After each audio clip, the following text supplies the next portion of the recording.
자, 오늘은 또 제가 엄청나게 좋아하는 차지만 또 인터넷에서 보면 욕을 많이 먹는 그런 차를 가지고 왔어요. 저는 근데 이 차가 단연컨대 다른 브랜드까지 합쳐서도 뭐 슈퍼카, 하이퍼카 이런 게 아니면 와, 이 디자인을 따라올 차가 있을까 싶을 정도로 예쁜 차거든요. 중고차의 모든 것에서는 진단평가사가 처음부터 동행하여 시운전 리프트 점검으로 확실하게 검수합니다. 최대 1년 2만 킬로 보증에 7일 타보고 결정하는 특가차까지 한 번 고객은 영원한 고객입니다. 바로 AMG GT 차량입니다. 신차가가 한 1억 중반까지도 가고요. 중고차로도 1억 넘는 차는 있긴 하지만 대부분 한 7천에서 9천 정도 연식에 따라서 키로수에 따라서 형성이 되어 있다 보시면 됩니다. 얘가 지금 연비가 굉장히 안 좋습니다. 실제로 주행하다 보면 연비가 정말 고속도로만 많이 달리지 않는 이상은 거의 5km, 6km 나오거든요. 근데 얘가 아무리 4.3에 3000cc 엔진이라고 해도 보급률을 넣어줘야 된단 말이에요. 연간 2만 킬로만 주행을 해도 월 60만 원 이상의 기름값이 들어가고요. 그리고 또 보험료, 소모품비를 다 더하면 할부금 다 빼놓고도 월 100만 원은 일단 차에 기본값으로 넣어야 돼요. 그리고 또 이제 큰 고장이 났을 때는 또 어마어마하게 비싸지지. 그 정도면 감가가 정말 심한 거 아니에요? 벤츠가 뭐 이제 플래그십으로 가면 갈수록 단가가 심한 건 사실이에요. 하지만 이 AMG GT라는 차량이 그거 치고도 감가율이 굉장히 빠릅니다. 이게 지금 22년 8월에 26,000km밖에 안 탔어요. 근데도 4천만 원 정도는 감가가 됐습니다. 근데 이거는 스포츠카인데 포도어네요. 그치. 이 GT라는 차가 원래는 투도어로 나왔습니다. 이게 벤츠에서 나온 플래그십 이제 스포츠카란 말이에요. 근데 이게 수요가 타겟층이 너무 적잖아요. 투도어 스포츠카만 만들면. 그래서 이제 벤츠에서도 머리를 쓴 거죠. 파나메라져서 보니까 잘 팔리네? 우리도 저런 차를 한번 만들어 보자 하면서 포도어, 사실 패스트백 구조기 때문에 5도어라고 하는 게 맞을 것 같긴 해요. 그런 이유 때문에 이렇게 뒷좌석도 만들어 둔 거죠. 실제로 이 AMG GT는 의외로 뒷좌석이 탈만합니다. 정말 형태만 이제 뒷좌석이 있는 그런 스포츠카들도 있는데 전장이 5m가 넘거든요. 그래서 뒷좌석도 어느 정도 사람이 탈 수 있게 만들어 놨습니다. 트렁크가 일반 승용차랑 다른 것 같은데 트렁크 공간도 넓나요? 뭐야? 나 이거 못 봤는데? 루이비통 뭐야? 이거 실합니다. 진짜 아무것도 없네.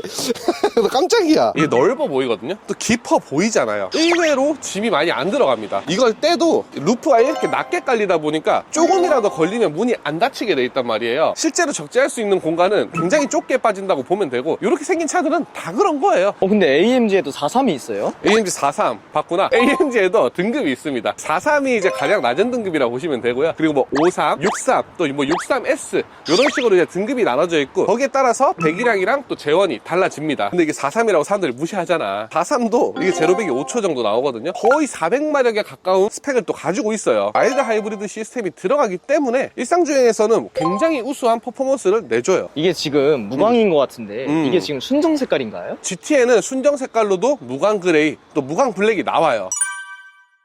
그러면 이게 AMG GT라서 수리비가 더 비싼가요? AMG라서 수리비가 비싸다 생각하실 수 있는데, 이게 3000cc 엔진을 쓰잖아요. 이 클래스의 엔진, CLS의 엔진과 공유되는 부품이 정말 많아요. 벤츠 서비스 센터에 문의를 해본 겁니다. 그래서 이 GT43만의 뭐 전용 부품이 아닌 것들은 부품값도 호환이 되면 뭐 AMG라서 더 비싸게 팔지 않고요. 시간당 공임료도 동일하게 측정을 한다고 합니다. 근데 문제는 이 타이어가 진짜 비싸요. 이게 지금 순정은 미쉐린의 PS4S 타이어를 사용을 하거든요. 순정 타이어 기준으로 저렴하게 아는 사람 통해서 갈아도 200만 원 후반이에요. 제가 요거 가져와서 앞 타이어가 좀 찢어진 부분이 있어서 미쉐린의 이제 PS AS 올 시즌 타이어로 교체를 해놨거든요. 겨울이니까. PS4S는 썸머라서 AS로 간 거예요. 이 PS AS로 가는데도 앞 타이어만 100만 원이 들었습니다. 전용 부품 같은 건 어떤 게 있나요? 뭐 라이트도 있을 거고, 그리고 뭐 이런 잔자리 핸들도 있을 거고요.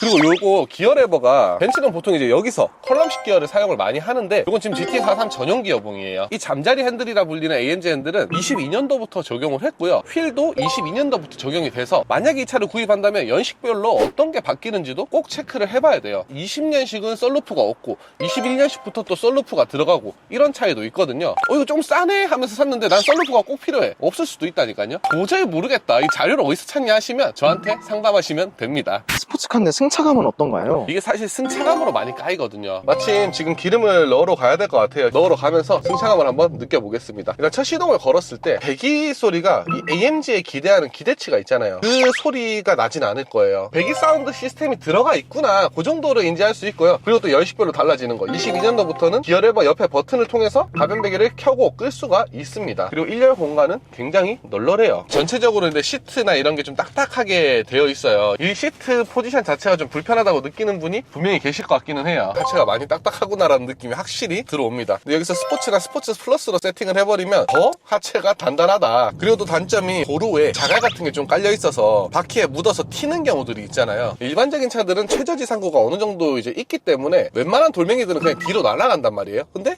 얘는 돌이 튀는 소리가 너무 많이 들려요. 그래서 공사 막 중이거나 공사를 했거나 그런 길을 가면 뭔가 고장난 것처럼 타타타타타 밑에서 올라오는 그런 소리가 좀 느껴집니다. 고급류 넣을 때마다 느끼는 점이 왜 이렇게 돈이 빨리 올라가나, 히터수는 얼마 안 올라갔는데 금액은 너무 빨리 올라간다 이런 생각이 듭니다. 5만원 넣었는데 반도 안 차네. 그리고 주행 가는 거리는 200km 뜹니다. 그리고 직진 주행 성능이 굉장히 좋고요. 고속도로에서 100km 이상을 이제 달릴 때에도 충분한 주행 안정감을 느낄 수가 있습니다. 여기 지금 파나메라가 있는데 저 차에 비해서 승차감은 어때요? 저 차는 좋겠지. 지금 누가 덮여가는데. 근데 이게 경쟁 차종이라고 얘기는 하지만 실제로 이 두 차를 비교를 해서 타보잖아요. 전혀 다른 느낌의 승차감을 추구를 해요. 포르쉐를 타시는 분들 중에 포르쉐 너무 딱딱해서 못하겠어 막 이런 소리 들어본 적 없으실 거예요. 적어도 마칸이나 카이엔, 파나메라 이런 차종들은 일상주행이 편하도록 부드럽다라는 특징이 있습니다. 얘랑은 좀 느낌이 많이 달라요.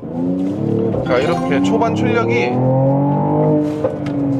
팝콘도 많이 터지고 나쁘지 않습니다. 이게 지금 43인데도 이 정도인데 63이랑 어떤 차이가 있어요? 하늘과 땅 차이죠. 이게 지금 3000cc에 400마력 가까이 되는데 63으로 가면 이제 4000cc 8기통에다가 639마력? 90토크가 넘어요. 제원만 봐도 어마어마한 차이가 나잖아요. 그리고 63AMG 그 엔진은 실제로 주행을 했을 때도 출력면에서 많은 차이가 느껴지고, 사실 C63도 얘보다 훨씬 더 퍼포먼스가 좋습니다. 얘는 뭐 고성능 차를 많이 타보신 분들은 퍼포먼스가 안 좋다고 느낄 수도 있어요. 하지만 정말 나는 그 정도로 레이싱을 하듯이 차를 타야 된다, 누구한테도 그 출력으로 밀리면 안 된다, 그런 마음으로 타시는 게 아니라면 저는 이 정도면 충분한 것 같긴 합니다. 실내에 눈에 띄는 편의 기능 같은 게 있나요? 지금 22년도부터 이제 핸들에 이렇게 포르쉐처럼 좀 편하게 이제 조절할 수 있는 이런 버튼들? 이런 거 좀 괜찮고, 그리고 계기판도 AMG만 선택할 수 있는 계기판이 있다는 정도?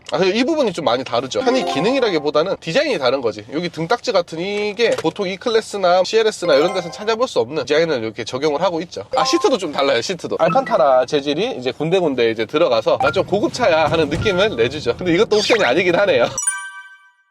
이 차 혹시 고질병은 어떤 게 있나요? 이 계기판에 너무 많은 정보를 때려 넣다 보니까, 이거 근데 얘만의 고질병은 아니에요. 요즘 나오는 벤츠들의 전체적인 문제인데, 간헐적으로 전자장비 오류가 너무 많이 떠. 경고등이 자주 떠요. 업데이트를 통하면 좀 개선이 되긴 하지만 안 잡히는 경우들도 있으니까 꼭 체크 한번 해보시고요. 만약에 내가 얘를 사러 갔어요. 그럼 리프트 뜨잖아요. 트랜스퍼 케이스에 누유, 이게 주행거리가 막 5만 킬로도 안 탄 차들도 거기에 누유가 많이 발생을 하니까 그 부분 좀 체크를 해보셔야 됩니다. 그리고 또 뭐 벤츠의 고질병 중에 하나인데, 또 AMG GT에서 많이 발생을 하는 게 브레이크의 소음이 많이 납니다. 저도 예전에 AMG GT를 한번 가져와가지고 브레이크 소음이 너무 많이 나는 거예요. 보증기간이 남아서 센터를 보냈어요. 갈고 왔는데 또 소음이 나는 거야. 그래서 나중에 또 받으러 가니까 어떻게 했냐면, 이거는 너무 많이 남았고 새 거라서 다른 거 바꿔도 또 그럴 거니까 일단 AS 신청해서 부품은 받았다, 부품 챙겨줄 테니까 가져가서 나중에 또 바꿔 쓰셔라, 이렇게 그냥 줘서 끝냈던 기억이 있거든요. 서비스 센터에서도 잡기 힘들 정도로 브레이크 소음이 나는 경우가 있습니다. 그럼에도 불구하고 이 차가 탈만한가요? 이 차를 사려면 좀 마음가짐은 필요해요. 이 차가 그냥 마냥 예뻐서 사고 싶다라는 마음으로 접근을 하면 안 됩니다. 이 차가 너무 마음에 들고 사실 승차감은 딱히 나한테 중요한 요소는 아니야 라는 생각으로 접근을 하셔야 되고요. 또 높은 출력을 사용하는 차다 보니까 관리에 대해서도 어느 정도 신경을 쓰는 분이 타야 됩니다. 개인적인 생각으로는 얘보다 더 높은 출력의 차들 있잖아요. 만약에 63AMG다, 그런 차들은 스포츠 플러스 넣고 이런 도로에서 못 다닙니다. 컨트롤이 안 될 정도로 높은 출력을 막 쓰기 때문에 오히려 정말 막 운전에 대해서 공부하고 배우고 하신 분이 아니면 재밌게 타기가 힘들어요. 근데 딱 요 정도까지가 스포츠든 스포츠 플러스든 넣고 일반 사람들이 즐기면서 탈 수 있는 차라고 저는 생각합니다.